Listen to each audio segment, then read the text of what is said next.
A very good evening class 9th। Civics का second chapter हम पढ़ रहे थे और आज की क्लास में पढ़ना था कि डेमोक्रेसी क्यों इम्पॉर्टेंट है। अभी तक हमने पढ़ा कि डेमोक्रेसी है क्या, डेमोक्रेसी में हमें क्या चीज़ें मिलती हैं, ठीक है, क्या फैसिलिटीज़ मिलती हैं, डेमोक्रेसी इम्पॉर्टेंट क्यों है। अब हमको पढ़ना है कि डेमोक्रेसी के मेरिट्स और उसके डीमेरिट्स पढ़ने हैं। मतलब कि अब देखिए, कोई भी चीज़ अगर होती है तो उसकी अच्छाइयाँ भी होती हैं, उसकी बुराइयाँ भी होती हैं, ठीक है। तो हमको आज डेमोक्रेसी यानी लोकतंत्र की मेरिट्स और उसके डीमेरिट्स के बारे में पढ़ना है। बहुत दिन का गैप बन गया था बीच में, तो मुझे पता है कि आपने भी पढ़ाई छोड़ दी होगी कुछ दिनों के लिए, बट कोई बात नहीं, हम भी कम बैक हमने भी कर लिया, अब कम बैक आप भी कर लो स्टडी के साथ, ठीक है। तो देखिए, आज हम सबसे पहले स्टार्ट करते हैं डीमेरिट्स से, ठीक है, कि डेमोक्रेसी के डीमेरिट्स क्या हैं। या आपको यहाँ पर दिख रहा है कि आर्ग्यूमेंट्स अगेंस्ट डेमोक्रेसी, मतलब कि लोकतंत्र के विरुद्ध क्या आर्ग्यूमेंट्स हुए थे या क्या बहस हुई थी। देखिए, अब मुझे आप अपने दिमाग से सोच के बताओ कि डेमोक्रेसी तो है, ठीक है, लेकिन उसके क्या डीमेरिट्स हो सकते हैं। देखिए, सबसे पहला डीमेरिट्स हो सकता है कि जो लीडर्स रहेंगे, जो नेता रहेंगे, वो बदलते रहेंगे। जैसे कि आज बीजेपी की सरकार है, ठीक है, लोकतंत्र में हमारे देश में। अगली बार जब चुनाव होगा तो हो सकता है किसी और की सरकार बने, तो नेता बदला जाएगा, है ना।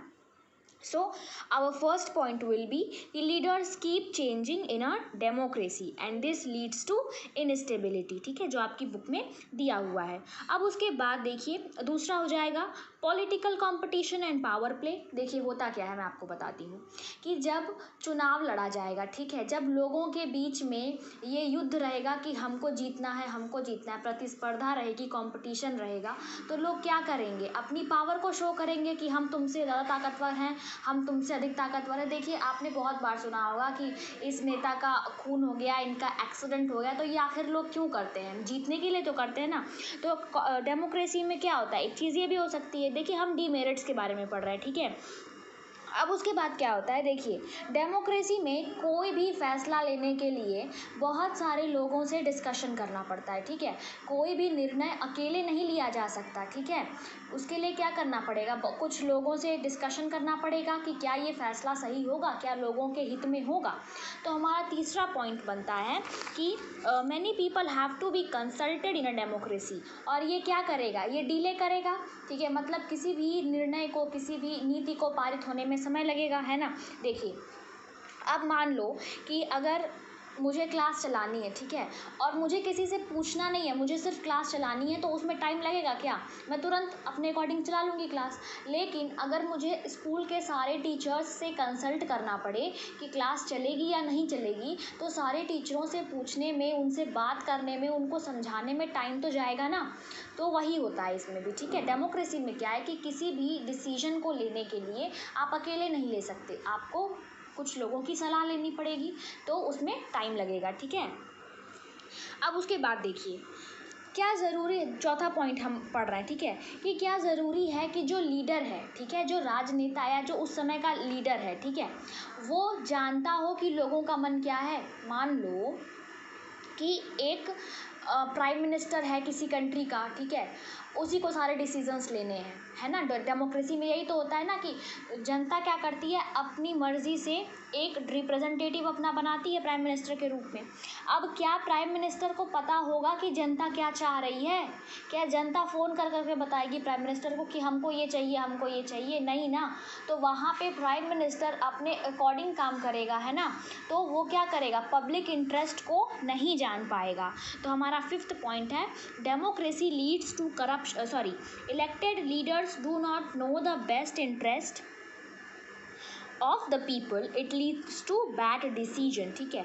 हमारा नेक्स्ट पॉइंट हो सकता है, ठीक है, करप्शन बढ़ता है डेमोक्रेसी से।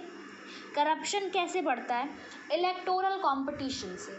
अभी हमने पहले भी पढ़ा कि क्या करते हैं लोग, चुनाव जीतने के लिए उसमें बेईमानी करते हैं, है ना, करप्शन उसमें ले आते हैं, पैसे खिलाते हैं लोगों को, और कई तरह के और भी काम करते हैं, है ना। तो वही है, ठीक है। उसी को बोलते हैं इलेक्टोरल कंपटीशन, ठीक है, या इसको करप्शन ये बढ़ाएगा। Ordinary people don't know what is good for them, they should not decide anything, ठीक है। अब उसके बाद देखिए, ordinary people don't know what is good for them. कुछ लोग जो पढ़े लिखे नहीं होंगे, जो क्या अवेयर नहीं होंगे, जागरूक नहीं होंगे, उन्हें ये नहीं पता चल पाएगा कि उनके लिए क्या अच्छा है और क्या बुरा है, ठीक है।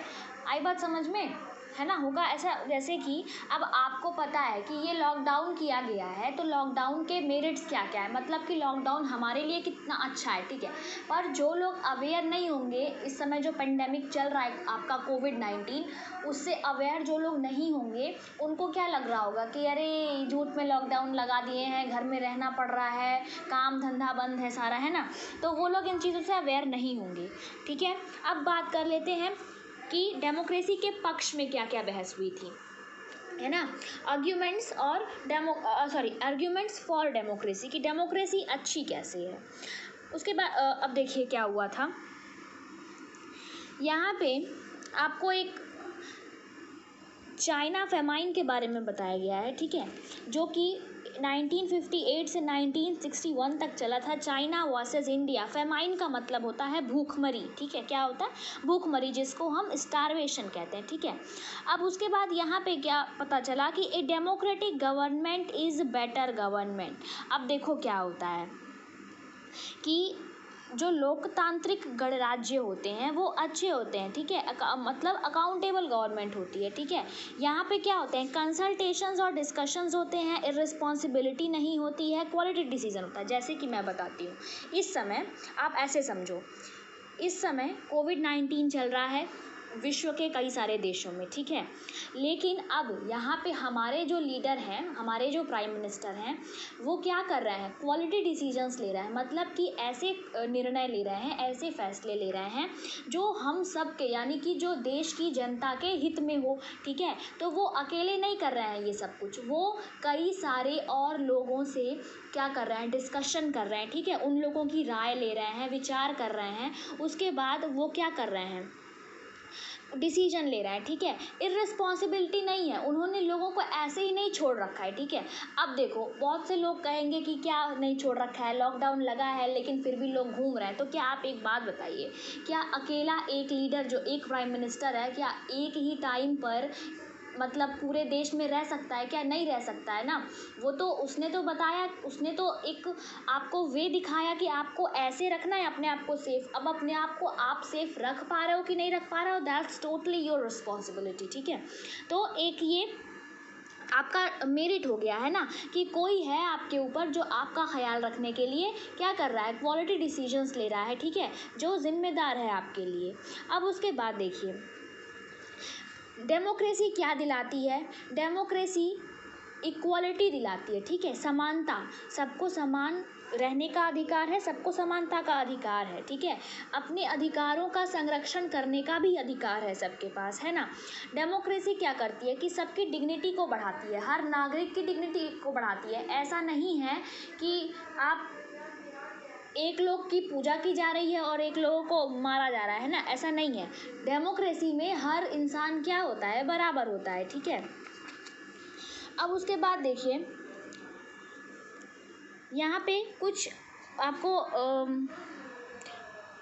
हाईलाइटेड सेंटेंसेस दिख रहे होंगे। A democratic government is better government because it is more countable form of government. Thus, democracy improves the quality of decision making.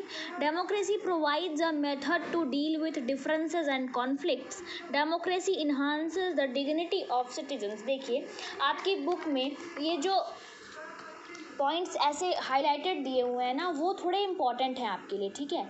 तो उसको आप ज़रूर 2-4 बार से पढ़ा करो।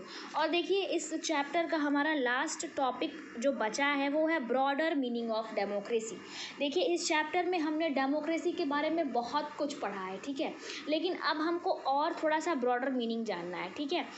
कि एक चीज़ और जानना है कि एक डेमोक्रेसी में और एक अच्छी डेमोक्रेसी में क्या फ़र्क होता है, ठीक है। देखिए, ब्रॉडर मीनिंग क्या होती है, नेसेसिटी ऑफ रिप्रेजेंटेटिव डेमोक्रेसी। देखिए रिप्रेजेंटेटिव डेमोक्रेसी की आवश्यकता क्या है।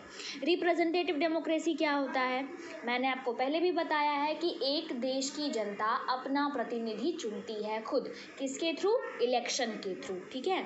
अब देखिए यहाँ पे क्या होता है कि आप खुद बताइए, हमारे देश की जितनी भी जनता है 130 करोड़ 133 करोड़ जनता जो है, ठीक है, क्या वो एक टाइम पे एक जगह इकट्ठा रह सकती है। या मान लो कोई निर्णय लेना है, कोई फैसला लेना है, तो क्या हम सारे लोग एक जगह इकट्ठा हो सकते हैं एक टाइम पे, नहीं हो सकते हैं, है ना। इसके लिए हमने क्या किया है, हमने इलेक्शन के थ्रू, चुनाव के थ्रू अपना एक प्रतिनिधि खड़ा किया है, ठीक है, जो हमारी तरफ से हमारे लिए फैसले लेगा, ठीक है। अब उसके बाद देखिए डेमोक्रेसी वर्सेस गुड डेमोक्रेसी, मतलब एक लोकतंत्र हो गया लेकिन एक अच्छा लोकतंत्र। अब दोनों में क्या है देखिए, consultation and consent of all those who are affected by that decision. देखिए डेमोक्रेसी का मतलब, लोकतंत्र का मतलब हो गया कि ठीक है, आपने, जनता ने एक प्रतिनिधि दिया, वो प्रतिनिधि सारे फैसले ले रहा है, ठीक है, ये डेमोक्रेसी हो गई। अच्छी डेमोक्रेसी क्या होगी कि जिस भी रिप्रेजेंटेटिव को लोगों ने, जनता ने सिलेक्ट किया है, वो सारे फैसले कैसे ले, जनता के बारे में सोचते हुए ले, जनता के हित के बारे में सोचते हुए ले, है ना। आई बात समझ में। अब देखिए कोई भी देश परफेक्ट नहीं होता है ना, उसको परफेक्ट कौन बनाता है, हम बनाते हैं, नागरिक परफेक्ट बनाते हैं, ठीक है, सिटीजन्स जो होते हैं वहाँ के, वो परफेक्ट बनाते हैं। अदरवाइज कोई कितने भी फैसले लेता रहे, ठीक है, either it was our prime minister, either anyone from our country take any decision, लेकिन जब तक हम उसको फॉलो नहीं करेंगे यहाँ पे कुछ नहीं होने वाला है ना। अब आप ये बताओ कि भारत सरकार RTE मतलब राइट टू एजुकेशन एक्ट ले आई, जिसमें ये था कि 6 से 14 वर्ष के सारे बच्चों को शिक्षा अनिवार्य होगी, ठीक है, ये तो सरकार ने अपना काम किया। लेकिन अब माँ बाप बच्चों को स्कूल ना भेजें, या माँ बाप बच्चों को स्कूल भेजें और घर से निकलने के बाद बच्चे घूमने लग जाएं स्कूल जाने के अलावा, तो क्या इसमें सरकार की गलती होगी क्या? क्या सरकार के 4 कर्मचारी हमेशा बच्चों के पीछे घूमेंगे क्या कि बेटा तुम मार्केट जा रहे हो, तुमको जाने नहीं देंगे, तुमको तो स्कूल जाना है ना।